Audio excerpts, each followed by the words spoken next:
Crypto in black and white. What is money?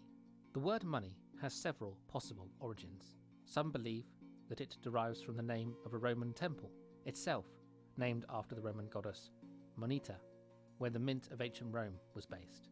The word moneta itself is derived from the Latin monere, meaning to remind, warn, or instruct. It sounds incredibly strange to us, but the concept of money being a mathematical construct is historically quite new. For the first 100 millennia of human history, exchanging anything of value usually utilised a bartering system.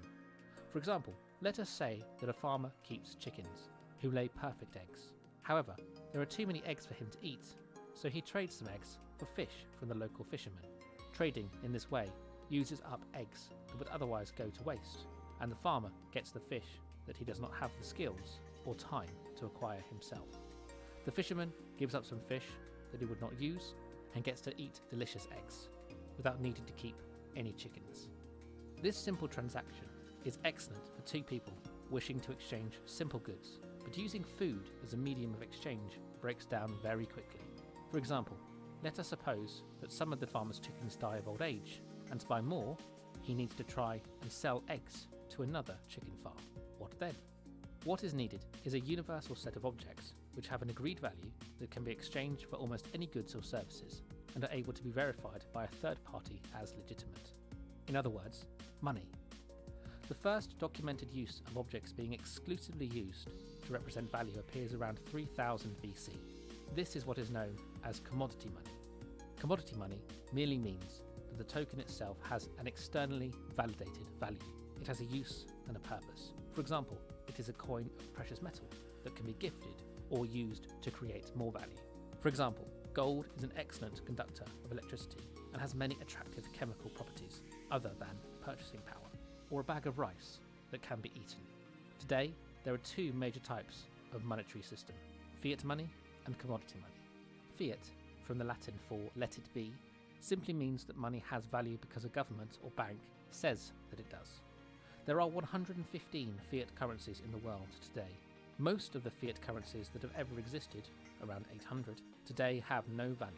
The average life expectancy of a fiat currency is just 27 years, which means that the pound and the dollar are serious outliers.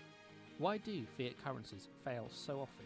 Governments and central banks have an impossible task of ensuring that the amount of money in circulation grows at or near the same rate as it is used. The problem is when you issue additional fiat currency, you dilute the supply, causing the currency's total value to drop in proportion. This means the more the currency is used or relied upon by a population for wages, mortgages and pensions, the less valuable it becomes. With an ever-expanding human population around the world, more money is constantly needed. This is called inflation, which is generally around 2 to 3% per year.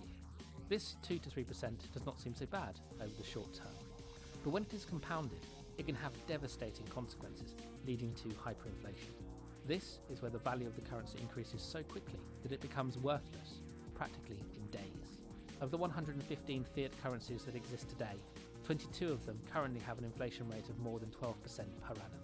This means that, on a month-by-month basis, the cost of houses, cars, food, fuel, and everything else gets 1% more expensive. In other words, the cost of everything doubles every 8 years. The worst affected countries have inflation rates in triple-digit percentages, or in the case of Venezuela, 6 digits. This is a chart representing the value of every fiat currency over time. The value of the currency is on the vertical or y-axis. The inflation rate is on the horizontal or x-axis. Notice that the value slowly tends towards zero as the inflation rate increases. Believe it or not, every fiat currency will follow this chart ultimately, including the United States dollar and Great British pound, both of which have lost over 90% of their purchasing power since they were first minted. There is a solution to all these issues. Switch the currency back to a commodity-based system.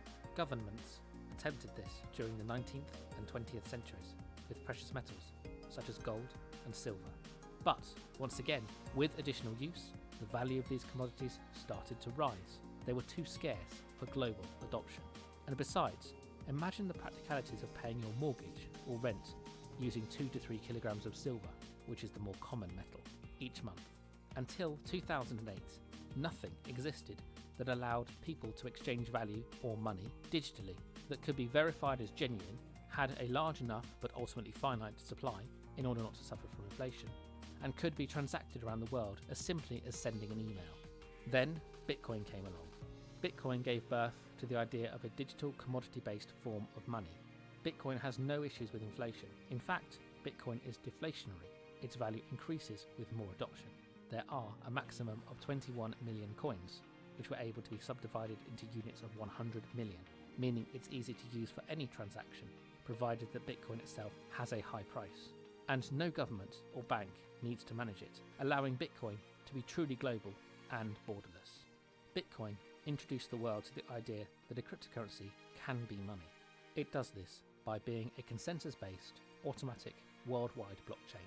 But Bitcoin is not quite money yet, because its true value has not yet been established. Hint, it is a lot.